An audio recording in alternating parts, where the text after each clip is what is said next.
नमस्कार, अपना उत्तराखंड देख रहे हैं आप सभी। आपके साथ मैं हूं जीनत सिद्दीकी। शुरुआत करेंगे खबरों की। मुख्यमंत्री त्रिवेंद्र सिंह रावत ने बाबा साहेब भीमराव अम्बेडकर की जयंती के मौके पर घंटाघर में अम्बेडकर की प्रतिमा का माल्यार्पण किया। सीएम त्रिवेंद्र ने कहा है कि अम्बेडकर जी के आदर्शों पर चलने की आज सबसे ज्यादा जरूरत है। उन्होंने कहा कि भारत रत्न डॉक्टर अम्बेडकर ने समाज में सबको समान अधिकार दिलाने के लिए अपना जीवन समर्पित कर दिया। साहेब भीमराव अम्बेडकर जी का भी जन्मदिन है और उनके जन्मदिन पर हम उनको अपनी भावभीनी श्रद्धांजलि अर्पित करते हैं। उन्होंने भारत के संविधान के निर्माण में और दलित समाज के उत्थान के लिए उनका अद्वितीय योगदान रहा है। आज संविधान निर्माता भीमराव अम्बेडकर की 128वीं जयंती मनाई जा रही। नैनीताल में भी बाबा के जन्मदिन को धूमधाम से मनाया गया। विभिन्न संगठनों ने अलग अलग स्थानों पर बाबा साहब को याद किया। तल्लीताल में आयोजित कार्यक्रम में पालिका अध्यक्ष सचिन नेगी और पूर्व विधायक नारायण सिंह जंतवाल ने कार्यक्रम का शुभारंभ किया। जो उनके सर्वोच्च कृति है, भारत का संविधान जो बहुत चुनौतियों के बीच में बना है, उसमें जो उनका महत्वपूर्ण योगदान रहा है और बाबा साहब की प्रासंगिकता हमेशा बनी रहेगी। जब तक समाज में विषमता है, जब तक समाज में भेदभाव है और जब तक एक सशक्त समाज नहीं बन जाता, लोकतांत्रिक मूल्यों पर आधारित एक हम राष्ट्र का और समाज का निर्माण नहीं कर लेते, तो इसलिए उनकी प्रासंगिकता आज भी बहुत है। तो बाबा साहेब की 128वीं जयंती पर नई टिहरी में अम्बेडकर समर्थकों ने प्रशासन और पालिका पर उपेक्षा का आरोप लगाया। अम्बेडकर समर्थक नई टिहरी अम्बेडकर पार्क में पहुंचे तो वहां ताला लटका हुआ था, जिसे तोड़कर लोगों ने पार्क में साफ सफाई की और बाबा साहेब की मूर्ति पर माल्यार्पण किया। लोगों का कहना है कि प्रशासन और पालिका द्वारा अम्बेडकर पार्क में ताला लगा दिया गया है और यहां साफ सफाई का भी ख्याल नहीं रखा जाता है। आज 14 अप्रैल है और बाबा साहब का जन्मदिन है और सभी यहाँ जो बाबा साहब के अनुयायी है वो सुबह से 9 बजे से पार्क में आज अम्बेडकर जयंती मनाने आए थे, लेकिन प्रशासन के द्वारा यहाँ ताला लगा मिला। हम सब लोगों में बहुत रोष है। उत्तराखंड में अग्निशमन सप्ताह का आगाज हो गया। 14 से 20 अप्रैल तक चलने वाले इस आयोजन में लोगों को जागरूक किया जाएगा। वहीं देहरादून में भी अग्निशमन सप्ताह के मौके पर मॉक ड्रिल का आयोजन किया गया और आग से बचाव के लिए लोगों को जागरूक किया गया। चाहे वो स्कूल्स हो, मॉल्स हो, रेस्टोरेंट्स हो, उनकी फायर सेफ्टी के संबंध में और एक जागरूकता की अगर आग लगे तो उसमें किस प्रकार से कार्य करना है, फायर सर्विस किस प्रकार से कार्य करती है और किस तरीके से आपके रेस्क्यू के लिए जो है इम्पोर्टेंट होती है और फायर सेफ्टी के संबंध में जो प्रिकॉशंस हैं उसके संबंध में अवेयरनेस प्रोग्राम्स चलाते हैं। फायर ब्रिगेड द्वारा नई टिहरी जिला मुख्यालय में अग्निशमन सप्ताह की शुरुआत की गई और 1994 में इंग्लैंड में अग्नि दुर्घटना में शहीद हुए जवानों को भी श्रद्धांजलि दी गई। सीओ टिहरी द्वारा अग्निशमन के वाहनों को जागरूकता के लिए हरी झंडी दिखाकर रवाना किया गया। सीओ का कहना है कि पूरे एक सप्ताह फायर विभाग द्वारा शहर भर में आग से बचाव के लिए लोगों को जागरूक किया जाएगा। 1994 में इंग्लैंड में जो है एक भीषण अग्नि दुर्घटना हुई थी, जिसमें कि 66 हमारे जो फायर के जवान उसमें एक्सपायर हो गए थे, तो उन्हीं के उपलक्ष्य में ये मनाया जा रहा है। उधर नैनीताल में फायर ब्रिगेड ने अग्निकांड में शहीद हुए दमकल के जवानों को श्रद्धांजलि दी। इसके बाद अग्निशमन विभाग ने नैनीताल में पर्यटकों और स्थानीय लोगों को भी जागरूक किया। हर साल आग लगने की घटनाओं में लाखों का नुकसान होता है। इसमें आग कैसे बुझाई जाती है और कैसे लगती है, किसको कैसे कारण, जैसे गैस की आग हो गई, बिजली की आग हो गई, इस पर क्या चीज़ प्रयोग की जाती है, ये इसमें सारे पर्चों में इनमें लिखा हुआ है। और दूसरी चीज़ सन 1944 में कुछ फायर सर्विस के जवान शहीद हुए थे, उनके बारे में भी इसी तब से ये फायर सर्विस वीक मनाया जाता है। आज पूरे देश में बैसाखी मनाई जा रही है। हिंदू नववर्ष का आरंभ बैसाखी से होता है। आज ही के दिन सिखों के 10वें गुरु गोबिंद सिंह ने खालसा पंथ की स्थापना की थी। बैसाखी को बैसाख की संक्रांति भी कहा जाता है। इस दिन सूर्य मेष राशि में प्रवेश करता है। बैसाखी सिख धर्म की स्थापना और फसल पकने के प्रतीक के रूप में मनाया जाता है। इस महीने खरीफ फसल पूरी तरह से पककर तैयार हो जाती है और पकी हुई फसल को काटने की शुरुआत की जाती है। ऐसे में किसान खरीफ की फसल पकने की खुशी में बैसाखी त्योहार मनाते हैं। देश के अलग अलग जगहों पर इसे अलग अलग नामों से मनाया जाता है, जैसे असम में बिहू, बंगाल में नबा वर्षा, केरल में पूरम विशु के नाम से लोग इसे मनाते हैं। बैसाखी के पावन पर्व पर गंगा के द्वार हरिद्वार में आज हजारों की संख्या में श्रद्धालुओं ने मां गंगा में स्नान किया। सुबह से ही स्नान करने वालों का गंगा के तट पर तांता लगा रहा और दिन बढ़ने के साथ साथ ये भीड़ और भी बढ़ती गई। बैसाखी के पर्व को बेहद ही पावन पर्व माना जाता है। आज इसे एक किसानों के लिए भी ये एक आज उत्साह का दिन होता है, क्योंकि बैसाखी पर अक्सर फसल जब पक जाती है तो आज से लोग उसको काटने की शुरुआत करते हैं और इससे पहले अनाज का पहला दाना देवालयों में चढ़ता है, इष्टदेव को चढ़ता है, भगवान को चढ़ाते हैं। तो आज उस दिन की शुरुआत लोगों ने गंगा स्नान करके की। यहाँ पर बहुत सारे श्रद्धालु मौजूद हैं। सर आप बताएं, आज बैसाखी पर आपने स्नान किया? हाँ, स्नान किया। कैसा महसूस किया और क्या? बहुत अच्छा लगा। बैसाखी का मेन त्योहार है पंजाब का हरियाणा का। हम हर साल आते हैं नहाने यहाँ बैसाखी। तो आप पंजाब से आए? पंजाब से आया, लुधियाना। आज इसके बाद फसल की कटाई शुरू हो गई? हाँ, होगी जी, होगी आज से। बहुत बड़ा त्योहार आज है हमारा। सर आपने गंगा में स्नान किया, कैसा महसूस किया? बहुत अच्छा महसूस हुआ। बैसाखी के उपलक्ष्य में हम स्नान करने आए हैं, गंगा स्नान, और बहुत अच्छा लगा। तो आज से फसल की कटाई शुरू हो जाती है? जी, और एक खुशियों का त्योहार है पंजाब के लिए, कटाई शुरू हो जाती है। तो बैसाखी कई मायनों में महत्व रखती है। आज ही के दिन सिखों के 10वें गुरु गोबिंद साहिब ने खालसा पंथ की भी स्थापना की थी और आज ही उन्होंने अपने पंच प्यारों को भी तैयार किया था। साथ ही आज के दिन बैसाखी के आज के ही पर्व पर आर्य समाज की स्थापना हुई थी, तो आज ही के दिन माँ गंगा का भी अवतरण माना जाता है। और इसी अवसर पर, इसी ऐतिहासिक पर्व पर अपने पाप को धुलने, पुण्य कमाने के लिए और श्रद्धालु बड़ी संख्या में हरिद्वार पहुंचे हैं। कैमरा पर्सन अनुज रावत के साथ सुनील नौपरवार, न्यूज़ 18 हरिद्वार। बागेश्वर में बैसाखी का पर्व धूमधाम से मनाया जा रहा है। भगवान शिव के मंदिर बागनाथ में सुबह से भक्तों का तांता लगा हुआ है। पवित्र पर्व पर लोग सरयू गोमती के संगम पर स्नान को भी उमड़ रहे हैं। आज के दिन स्नान और दान का विशेष महत्व होता है।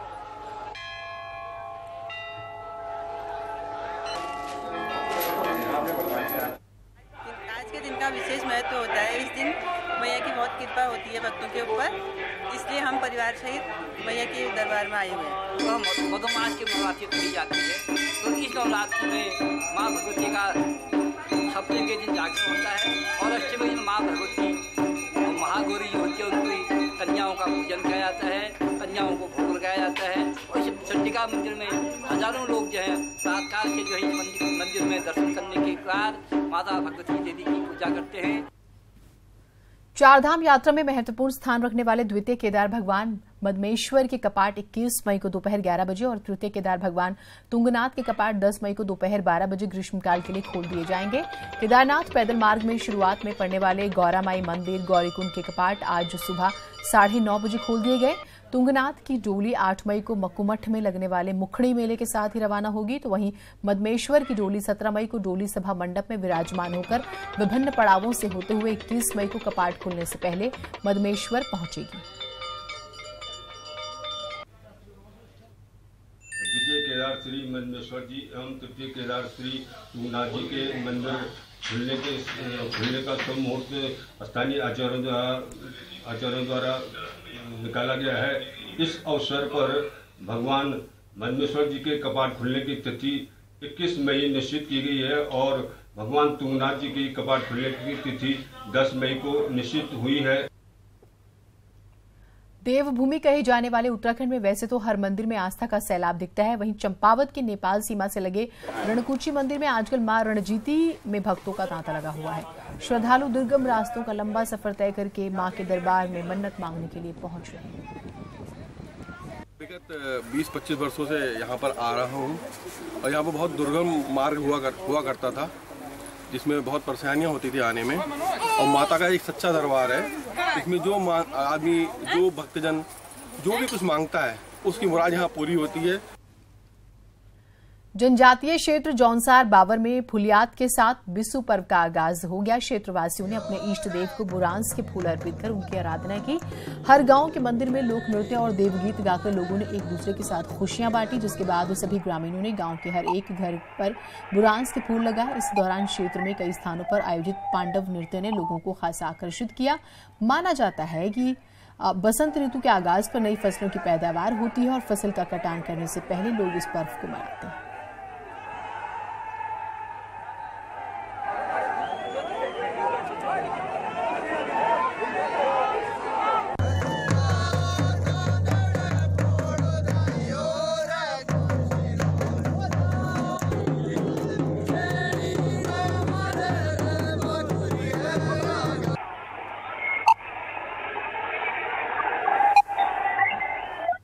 लोकसभा चुनाव के लिए पहले चरण में मतदान खत्म हो गए। अब भाजपा और कांग्रेस के स्थानीय दिग्गज नेता दूसरे राज्यों में अपनी अपनी पार्टियों के लिए प्रचार करने में जुट गए। नेताओं के प्रचार के लिए पार्टी इनके कार्यक्रम तय कर रही है। देश भर में अभी लोकसभा चुनाव के 6 चरण बाकी हैं। ऐसे में उत्तराखंड के भाजपा और कांग्रेस के कई दिग्गज नेता अन्य राज्यों में प्रचार के लिए जाएंगे। अन्य राज्यों में चुनाव प्रचार के लिए भाजपा की सूची में सीएम त्रिवेंद्र सिंह रावत, पूर्व मुख्यमंत्री भगत सिंह कोश्यारी, डॉक्टर रमेश पोखरियाल निशंक, विजय बहुगुणा, कैबिनेट मंत्री सतपाल महाराज समेत कई कैबिनेट मंत्री और पदाधिकारियों के नाम शामिल हैं। कांग्रेस की बात करें तो हरीश रावत, प्रीतम सिंह, किशोर उपाध्याय के साथ ही पार्टी के कई पूर्व विधायक और कई पदाधिकारी भी प्रचार प्रसार में जुट जाएंगे। देखिए, हमारे उत्तराखंड में चुनाव निपटने के बाद और उत्तराखंड ही नहीं बल्कि अन्य क्षेत्र जब चुनाव हुआ है वहाँ भारतीय जनता पार्टी के कार्यकर्ता जो हैं वो अन्य प्रदेशों में चुनाव प्रचार में जाते हैं। ये हमारी पार्टी की अपनी एक रणनीति का हिस्सा रहता है।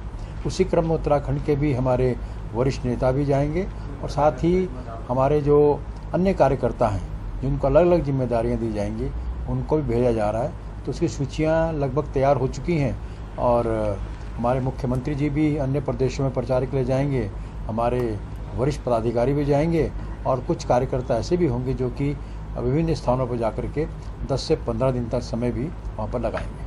नहीं, देखिए स्वाभाविक बात है, कांग्रेस आला कमान जिसको जहां पर भेजेगी कांग्रेस का हर साथी तैयार है और वहां जाकर के चुनाव अभियान में अपना हिस्सेदारी जो है देने का काम। लोकसभा चुनाव में दावों का दौर चल रहा है। बीजेपी के प्रदेश प्रवक्ता सुरेश जोशी का कहना है कि उनकी पार्टी सूबे की 5 सीटों को भारी अंतर से जीतने जा रही है। जोशी जी ने दावा किया है कि केंद्र में फिर से मोदी सरकार बनने जा रही है जिसमें राज्य का 100% योगदान रहेगा, यानी कि 5 सीटों के साथ योगदान रहेगा। 5 लोकसभा बहुत बड़े बहुमत से भारतीय जनता पार्टी जीत रही है और निश्चित तौर पर जो मोदी जी की सरकार केंद्र में बनेगी उसमें उत्तराखंड का भी इन 5 सीटों के रूप में एक बहुत बड़ा योगदान होगा। राज्यसभा सांसद अनिल बलूनी की पहल पर सांसद निधि से कोटद्वार में बना आईसीयू यूनिट का संचालन अस्पताल के लिए सिरदर्द बना हुआ है। आलम तो यह है कि 62 लाख में तैयार हुए आईसीयू का उद्घाटन तो हो गया, लेकिन यूनिट में एक भी डॉक्टर और नर्स तैनात नहीं है। आईसीयू यूनिट के लिए स्टाफ की तैनाती की मांग को लेकर अस्पताल प्रशासन स्वास्थ्य विभाग से कई बार पत्राचार कर चुका है, लेकिन डॉक्टरों और पैरामेडिकल स्टाफ की तैनाती नहीं हो पाई। वहीं मुख्य चिकित्सा अधीक्षक डॉक्टर RS चौहान का कहना है कि आईसीयू के संचालन के लिए एनेस्थीसिस्ट जो है समेत 4 डॉक्टर और 13 पैरामेडिकल स्टाफ की सख्त जरूरत है, लेकिन अस्पताल पहले से ही डॉक्टरों की कमी झेल रहा है जिसकी वजह से मरीजों को दिक्कतें हो रही हैं। में बहुत कठिनाइयां हैं क्योंकि आईसीयू के लिए हमारे पास मैन पावर कुछ भी नहीं है। अभी हमने सरकार को 2-3 बार लेटर दिए हुए हैं। कम मिनिमम जो है 4 डॉक्टर वहाँ के लिए चाहिए, उसमें एक जो है एनेस्थेटिस्ट, एक फिजिशियन और 2 GDMO, और इसके अलावा 13 जो है स्टाफ नर्सें चाहिए हमको और 4 वार्ड बॉय चाहिए, एक पैथोलॉजिस्ट चाहिए। तो जब तक ये चीज़ें नहीं है तो बहुत ही परेशानी होगी, समझ में यार किस तरह शुरू करें इसको। मंगलौर नगर पालिका के पास कूड़ा डालने के लिए भूमि उपलब्ध नहीं है, जिससे सड़क किनारे खुले में कूड़ा डाला जा रहा है। नगर पालिका मंगलौर से प्रतिदिन 16 टन कूड़ा निकलता है। इसके बावजूद भी पालिका सड़क के किनारे कूड़ा डाल रही है, जिससे क्षेत्र में बदबू फैल रही है, बीमारियों का खतरा बना हुआ है। भूमि की कई बार मांग करी गई पर कोई उपयुक्त भूमि नगर पालिका के आसपास उपलब्ध नहीं हो पा रही। इसी को ध्यान रखते हुए निदेशालय को भी चिट्ठी लिखी गई थी कि 14 मिनट से भूमि खरीदने की अनुमति दे दी जाए, जो कि अभी तक प्राप्त नहीं है। इस मध्य रुड़की में waste to energy project PPP mode पर लगने का एक भारत सरकार में चल रहा है प्रोजेक्ट का, तो उसमें भी नगर पालिका मंगलौर ने अपनी सहमति दे दी है कि अगर वहाँ बनता है तो हम अपना कूड़ा वहाँ देंगे और उसका जो भी ट्रिपिंग फीस होगी वो हम भुगतान करेंगे, लेकिन वो अभी उसमें समय लगेगा। जिम कॉर्बेट नेशनल पार्क के आसपास का क्षेत्र दुर्लभ वन्य जीवों के लिए मशहूर है, लेकिन इससे लगे ग्रामीण इलाकों में हमेशा इन वन्य जीवों की दहशत बनी रहती है। ऐसा ही एक मामला शनिवार को पेमदारा के पास सखनपुर गांव में देखने को मिला, जहां आबादी से लगे हुए एक गन्ने के खेत में 3 लेपर्ड के शावक दिखाई दिए। इन शावकों को पहले तो ग्रामीणों ने पकड़ लिया, बाद में उसे खेतों में छोड़ा गया। इन शावकों की मां भी यही रहती है, जिससे ग्रामीणों में दहशत है। उधर विभाग का कहना है कि वो इंतजार कर रहे हैं कि मादा लेपर्ड अपने शावकों के साथ खुद ही यहां से चली जाए, है, लेकिन यदि ऐसा नहीं होता तो फिर कुछ इंतजाम किए जाएंगे। तो स्टाफ उस लेपर्ड पे नज़र रखे हुए है और वहाँ पर क्राउड वगैरह कंट्रोल किया जा रहा है ताकि कोई अप्रिय घटना ना हो जाए, और शाम तक वहाँ पर वेट किया जाएगा। अगर लेपर्ड अपने आप ही शावकों को लेके चला आता है जंगल में तो हमें अपने कोई कार्रवाई करने की ज़रूरत नहीं पड़ेगी, अन्यथा अगर सिचुएशन जैसी डेवलप होती है उसके आधार पे आगे कार्रवाई की जाएगी। उत्तराखंड में एक बार फिर से मौसम करवट लेने वाला है। मौसम विभाग ने अलर्ट जारी किया है कि 16 अप्रैल के बाद 48 घंटों के दौरान भारी ओलावृष्टि होगी। देहरादून, हरिद्वार, पौड़ी, नैनीताल और पिथौरागढ़ में ओले गिरने की संभावना है। 15 अप्रैल तक मौसम साफ रहने का अनुमान है। 16 तारीख से 16 आफ्टरनून से फिर से मौसम में अपना करवट बदलेगा और उसके बाद 16 और 17, 18 तारीख को बारिश की संभावना है और पूरे प्रदेश में अनेक स्थानों में, और फिर उसके बाद 17 तारीख को अधिकांश स्थानों में वर्षा हो सकती है। मसूरी में पर्यटन सीजन की तैयारी को लेकर प्रशासन पूरी तरह से लापरवाह बना हुआ है, जिससे पर्यटकों को इस सीजन में ट्रैफिक और पार्किंग की समस्या से जूझना पड़ सकता है। रिपोर्ट। शहर में पर्यटन सीजन शुरू हो गया है और मई में 4 धाम यात्रा भी शुरू हो जाएगी, जिससे शहर में काफी भीड़ हो जाती है। लेकिन शहर की पार्किंग और ट्रैफिक समस्या को दूर करने के लिए प्रशासन स्तर से कोई प्रयास नहीं किए गए हैं। मसूरी में बहुत वर्षों से चली आ रही है, प्रशासनिक खामी सामने है। आज से पूर्व ये होता था कि बैठकें हुआ करती थी प्रशासन की तरफ से, मगर इस वर्ष बिल्कुल भी पर्यटन की ओर प्रशासन का कोई रुख नहीं है। नगर पालिका अध्यक्ष अनुज गुप्ता भी मानते हैं कि ट्रैफिक समस्या गंभीर होती जा रही है, लेकिन पालिका प्रशासन इसे दूर करने का प्रयास करेगा। इधर बहुत एक गंभीर समस्या पार्किंग को लेके आने वाले सीजन पे होने जा रही है, लेकिन हम कोशिश करेंगे कि इसमें किसी तरह से पार्किंग का अरेंजमेंट करा जाए। पिछले 3 साल से शहर में 32 करोड़ की लागत से बन रही पार्किंग अभी तक पूरी तरह से नहीं बन पाई है और शहर में कोई बड़ी पार्किंग की व्यवस्था भी नहीं है, जिससे पर्यटन सीजन में सैलानियों को मसूरी में एक बार फिर ट्रैफिक जाम और पार्किंग की समस्या से जूझना पड़ सकता है। सुनील सिलवाल, न्यूज़ 18, मसूरी। बीजेपी विधायक कुंवर प्रणव चैंपियन पर बीजेपी के कार्यकारी प्रदेश अध्यक्ष नरेश बंसल की नसीहत का भी कोई असर नहीं हुआ। शनिवार को प्रणव चैंपियन अपने समर्थकों के साथ बीजेपी के ही विधायक देशराज कर्णवाल से कुश्ती लड़ने पहुंच गए और नेहरू स्टेडियम वो पहुंचे। हालांकि कर्णवाल नहीं पहुंचे। बता दें, शुक्रवार को चैंपियन ने कर्णवाल को कुश्ती लड़ने का चैलेंज दिया था। दोनों ही विधायक आपस में लंबे समय से जुबानी जंग लड़ रहे हैं, जिसके बाद नरेश बंसल ने खुले मन से दोनों को विवाद सुलझाने को भी कहा था, लेकिन कुछ भी सुलझा नहीं, कुछ उलझा ही नजर आ रहा है। एक थप्पड़ मार के आंख कान नाक से खून ना निकाल दिया तो अपनी मूंछ उतरवा दूंगा, नीचे ना गिर गया। अगर वो कहाँ आया, 12 बजे का टाइम था, आधा घंटा मुझे हो गया, अखाड़े की सलामी ली है, अपना बॉडी शो किया, अपने प्रूफ दिखाए हैं कि मुझे देखो ये रियल हीरो में क्या फर्क होता है। 150 किलो का बेंच प्रेस कर रहा हूँ नेहरू स्टेडियम में, इसी में रुड़की में 2012 में, अब से 7 साल पहले। ये झूठा बेईमान एक बदजुबान आदमी है। कुंवर प्रणव सिंह चैंपियन की धमकी के बाद शनिवार को हरिद्वार प्रेस क्लब पहुंचे। झबड़ेरा विधायक ने खुली धमकी देते हुए कहा कि अब जमाना पहलवानी का नहीं है बल्कि गोली का है। एक नहीं तो 2 विधायक कुंवर प्रणव सिंह ने खानपुर विधायक कुंवर प्रणव की शिकायत उत्तराखंड के मुख्यमंत्री से करने की भी बात कही। साथ ही उन्होंने कहा कि चैंपियन के खिलाफ जमकर अपशब्दों का प्रयोग किया गया।